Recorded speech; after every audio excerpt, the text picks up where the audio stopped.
बिस्मिल्लाहिर्रहमानिर्रहीम। खातिन हज़रात, अख्तर अब्बास का सलाम पहुँचे। उर्दू ज़बान में एक लफ्ज़ है खुदकुश। ये हमको अच्छा नहीं लगता। ज़ाहिर अच्छा इसलिए नहीं लगता कि इससे बहुत सी ज़िंदगियाँ बर्बाद होती हैं और लोग जान से चले जाते हैं, और जिसने अपनी जान दी होती है वो जाकर सबको बर्बाद करता है।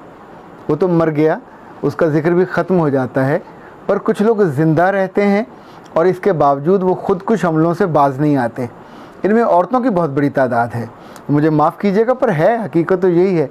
पर उससे पहले एक खातून ने आज एक कमेंट किया और कहा कि शुक्र है आपने औरतों के अलावा भी किसी मौजू पे बात की। वो 6 महारतों पे जो हमने बात की थी, एक महारत का जिक्र किया था। ये जुमला लिखने के बाद उन्होंने अगला जुमला लिखा, दुनिया में ये कहा जाता है कि सबसे अहम माएँ होती हैं, तो आपको माँओं की तरबियत के लिए भी कुछ कहना चाहिए। अच्छा, मैंने वो हंसते हुए जुमला अगला पढ़ा, वो फिर उसी मौजू पे था जिस मौजू पे हम बात करते हैं। It's a life coaching.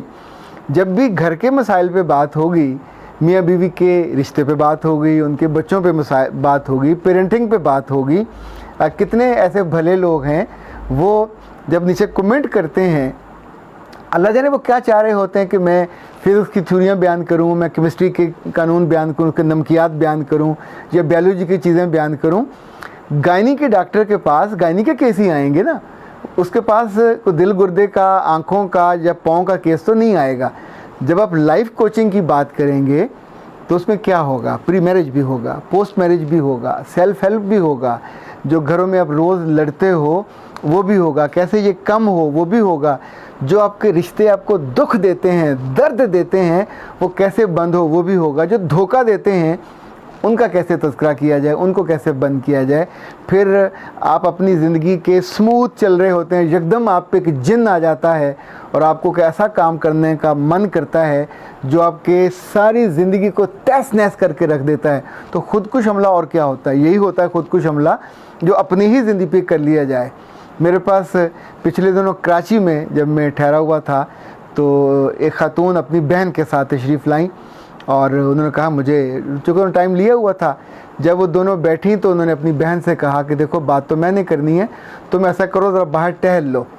अच्छा, एक बात याद रखिएगा, पर्सनल काउंसलिंग में हमेशा कोशिश कीजिए कि जो आपकी कमज़ोरियां हैं वो आपके ख़ानदान के लोगों तक ना जाएं। जो आपके अंदर से बाइंडिंग्स होती हैं, जो आपके अंदर रिफ्लेक्सेस होते हैं, जो आपके अंदर सम टाइम घुटन होती है, लेकिन अपने मियाँ के बारे में जब आप बात कर रहे होगे, किसी तीसरे को बताओगे तो इज़्ज़त आपकी जाएगी, मियाँ की तो जाएगी ही जाएगी। मियाँ के साथ आपकी नॉर्मल हो जानी है, पर वो जो तीसरा सुनेगा वो तब तक चौथा, पाँचवा, छठा वहाँ तक बात चली जाती है। अच्छा, मेरे साथ जब आके वो बात कर रहे होते हैं तो उन्हें यकीन होता है कि हमारी बात का एक ऐसा हल या ऐसा नुक्ता निगाह हमको मिलेगा, because I am not a party. और जैसे आप छत पे बैठे हो तो आप बता सकते हो कि ये रास्ता किधर जाता है, ये किधर जाता है, यहाँ पे ट्रैफिक जैम है, वहाँ पे किस तरह के लोग खड़े हैं, क्या मंजर है, जो आपको नीचे खड़ा नज़र नहीं आ रहा होता। तो मेरा रब मुझे दुनिया भर में लोगों से, ख़ानदानों से, दुखी लोगों से और वादे तोड़ने वालों से मिलवाता है, और ख़ुदकुशी करने वालों और ख़ुदकुश हमला करने वालों उनसे भी मिलवाता है। तो आप सोचिए कि जब रहनुमाई की बारी आती तो कुछ चीज़ें ज़्यादा आप उनको बेहतर बता पाते हैं। उस खातून से मैंने कहा, आपको मसला क्या है?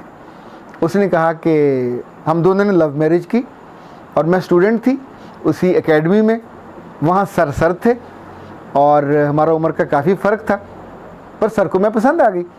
तो मैं उस टाइप की नहीं थी। फिर सर मेरे घर आए, उन्होंने मेरी वालदा को मनाया, मेरे भाई को मनाया, और कुछ रुकावटें वकावटें ही आई, पर फिर हमारी शादी हो गई। शादी को 10 साल बीत गए। इस बीच में सर ने कोई ऐसी वैसी हरकत नहीं की, नहीं, उस सर ने बार बार ऐसी हरकतें की। हर 2-4 साल के बाद उन्हें कोई ना कोई लड़की पसंद आ जाती और उनका उससे अफेयर हो जाता। ख़ातिन हज़रात, मैं बहुत स्ट्रांगली बिलीव करता हूँ कि एकेडमी के लोग हों या किसी दफ्तर में, फॉर गॉड सेक अपने मातहतों के साथ या अपनी स्टूडेंट के साथ मोहब्बत का नाटक न किया करें। ये बहुत ज़ालमाना बात है। आपका जो रिस्पेक्ट लेवल है वो ज़ीरो पे चला जाता है, आपकी क्रेडिबिलिटी, लोग आपकी देखें, दौलत बहुत सारी चीज़ों पे उसे ढांप देती है, पर लोगों के दिल में इज़्ज़त तो उस वजह से नहीं आती। वो आपका करैक्टर ही है। जो इज़्ज़त को बनाता है, बचाता है, बरकरार रखता है और बढ़ाता है। ये लोग क्यों कहते हैं कि टॉप पे जाना बहुत आसान है, सब कुछ जा सकते हैं, पर टॉप पे बैठे रहना, टॉप पे डटे रहना, टॉप की जो ज़रूरत है, टॉप पे कौन रहता है? जिसका करैक्टर होता है। करैक्टर लेस आदमी कभी टॉप पे नहीं जा सकता, चला जाएगा तो रह नहीं सकता। अगर किसी को पकड़ के टिक भी गया है तो वहाँ वो रुक नहीं सकेगा, क्योंकि उसकी बुनियादी ज़रूरत टॉप की करैक्टर है।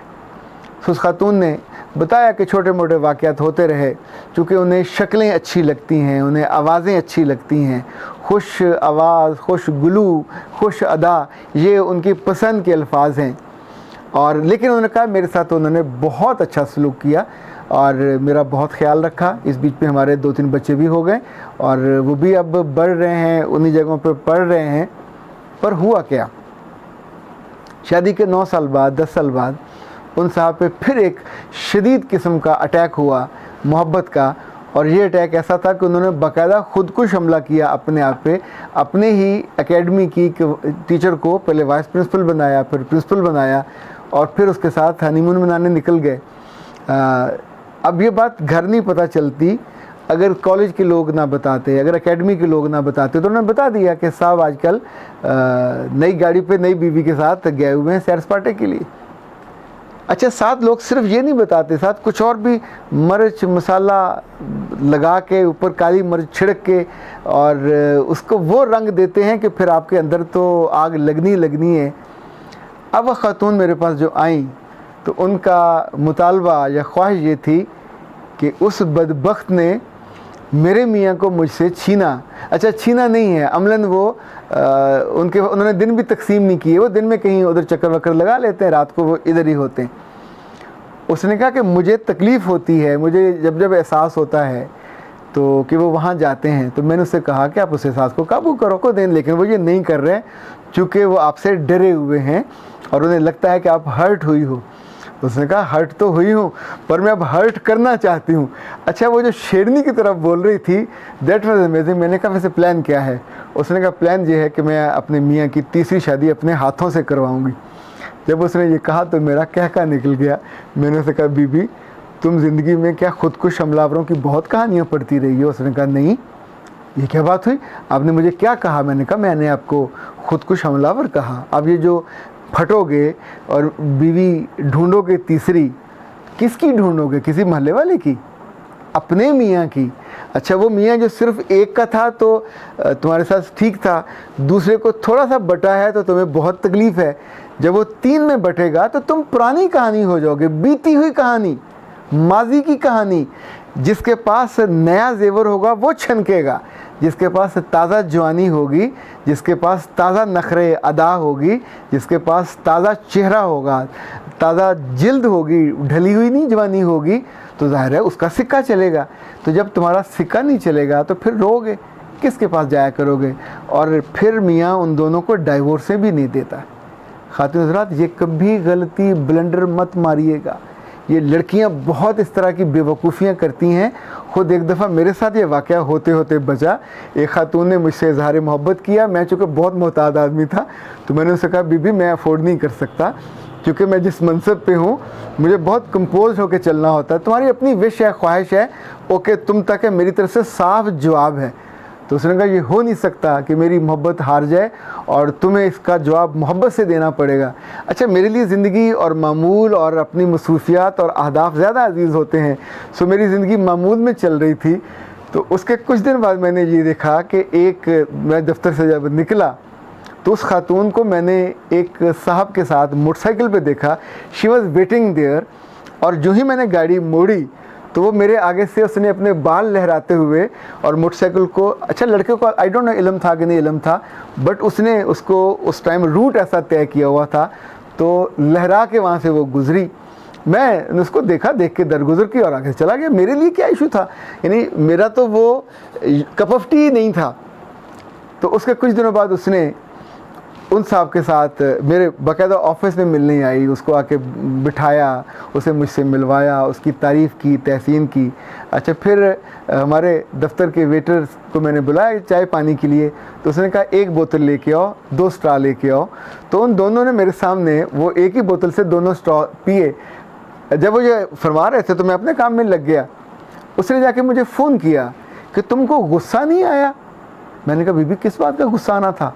उसने कहा मैं तुम्हारे सामने उसके साथ स्ट्रॉ पी रही थी। तो मैंने उससे फिर आम को लड़की से कहा कि ज़िंदगी में कभी ये ना करना कि कोई लड़की जब भी दूसरे को तंग करने के लिए ऐसी कोई हरकत करती है, वो तो तंग नहीं होता, पर आप अपनी इज्जत और अपनी डिग्निटी, यानी उस लड़के को वो पसंद भी नहीं करती थी, उसके साथ वो शायद जाना भी ना चाहती हो, उसके साथ वो जीना भी ना चाहती हो, उसके साथ वो जी नहीं थी, ना उसके साथ उसने शादी की ना ब्याह किया, लेकिन ये अहमकाना खुदकुश हमला था। अल्लाह माफ़ करे, इस चक्कर में अपनी इज़्ज़त बंदा लुटा बैठे, इस चक्कर में अपनी असमत लुटा बैठे, तो क्या पल्ले बचता है आपके? यानी दूसरे को तंग करने के लिए आप एक ऐसे नामुनासिब बंदे और एक ऐसा जो आपका दिल का वो भी नहीं हिस्सा, तो जब भी आप भी ऐसी हरकत करोगे, मिस प्लानिंग करोगे, मिस मैनेज करोगे चीज़ों को, तो बर्बादी आपका मुकद्दर बन जाएगी। लड़का हो या लड़की हो, जब भी आप साजिश करोगे मारे जाओगे। साजिश हमेशा कमतर लोग करते हैं, साजिश हमेशा घटिया लोग करते हैं, साजिश हमेशा मुंह छुपाने वाले करते हैं, साजिश वो करते हैं जो फेस नहीं कर सकते। बहादुर लोग चीज़ों को फेस करते हैं। बाबा शादी हो गई, बिस्मिल्लाह, अब क्या कर सकते हो? मियाँ तुम छोड़ नहीं सकते, बच्चे तुम्हारे पास हैं, जो तुम उसके साथ लग्जूरियस ज़िंदगी गुजार रहे हो, बसर कर रहे हो, उसको छोड़ना तो एक हफ़्ता भी आप उसके बिना नहीं रह सकते। फिर जो आपको इज़्ज़त मिली हुई है, जो पहचान मिली हुई है, आपकी फेस सेविंग उसके साथ है, और सबसे अहम ये कि वो दिल से, सच्चे दिल से पिछले 10-12 सालों से आपको अपने लेके ज़िंदगी का हिस्सा बना के चल रहा है, तो ये मत कीजिए। उसको कायल करने में मुझे काफ़ी वक्त लगा और उसको समझाने में मुझे काफ़ी वक्त लगा कि आप अपनी आदतों को, अपने स्टाइल को, अपनी चीज़ों को बदलो, किसी तीसरी को मत ढूंढना जो कोई तीसरी आके क्या करेगी। नंबर 1, जो तीसरी का नया जेवर होगा, नई जवानी होगी, वो छलकाएगी। तुम क्यों नहीं अपने आप का मुंह धो सकते? तुम किसी अच्छे ब्रांड के ब्यूटी पार्लर से क्यों नहीं अच्छे, यानी वो जिस लड़की को उसने पसंद किया वो मॉडर्न है, तुम क्यों नहीं मॉडर्न बन सकती? अच्छा, तुम नीट एंड क्लीन और साफ़ सुथरी क्यों नहीं बन सकती? नंबर 2, जब वो उसके घर जाता है तो उसको हक करती है, तुम्हें क्या तकलीफ़ है? तुम्हें पर्दा है क्या? अपना तुम्हारा मियाँ है, तुम भी उसको हक करो। जब आके बैठता है तो वो भाग के जाती है, उसके लिए कोल्ड ड्रिंक लेके आती है, पानी लेके आती है, फिर खाना सर्व करती है, फिर मुस्कुराती है साथ बैठ के। तुम्हें करने में क्या तकलीफ़ है? तुम ऑर्डर करके इतने सालों से बनाते रहे हो, तो ऑर्डर करके चीज़ें मंगवा लिया करो, कुछ नया। इतना तो पता होना चाहिए कि मियाँ को चीज़ें क्या पसंद हैं। चौथा, वो मियाँ के लिए शौक कपड़े निकालती है, तुम क्यों नहीं निकाल सकते? तुम उसका ट्राउज़र बदलो, शर्ट बदलो, टाई बदलो, जो जो उसको पसंद है उसके शूज़ बदलो, उसको चमकाओ। जब वो जाने लगे तो ज़रा उसकी जेब में कभी रुमाल भी डाल दिया करो। इसी तौर पे 5वीं चीज़, 6ठी चीज़, 7वीं चीज़ उनको मैंने बताई। मैंने कहा मियाँ के मोबाइल की तलाशी लेना बंद कर दो। ये तकलीफ़, तुमको तकलीफ़ होती है, उसको भी तकलीफ़ होती है। जब जब आप खुदकुश हमला आवर का रोल निभाते हैं तो बुनियादी तौर पर दूसरे का नुकसान नहीं कर रहे होते, अपना कर रहे होते। मेरा रब हम सबको अक्ल दे, हम सबको अक्ल सलीम दे कि जिसमें हम अपना नुकसान भी ना करें और दूसरों का भी ना करें। और दूसरा कभी कोई गलती कर ले शादी वादी की, अब इस पर नाराज़ ना होइएगा, बाबा कर लिए तो माफ़ कर दिया करो, लेट हिम लिव, और साथ खुद भी खुशी से रहो, ना उसकी ज़िंदगी बर्बाद करो। वो कहीं गया होता नाराज़ होकर तो कोई वजह होती है, आप उसकी वजह को क्यों नहीं ढूंढते? अख्तर अब्बास को इजाज़त दीजिए। अस्सलाम वालेकुम।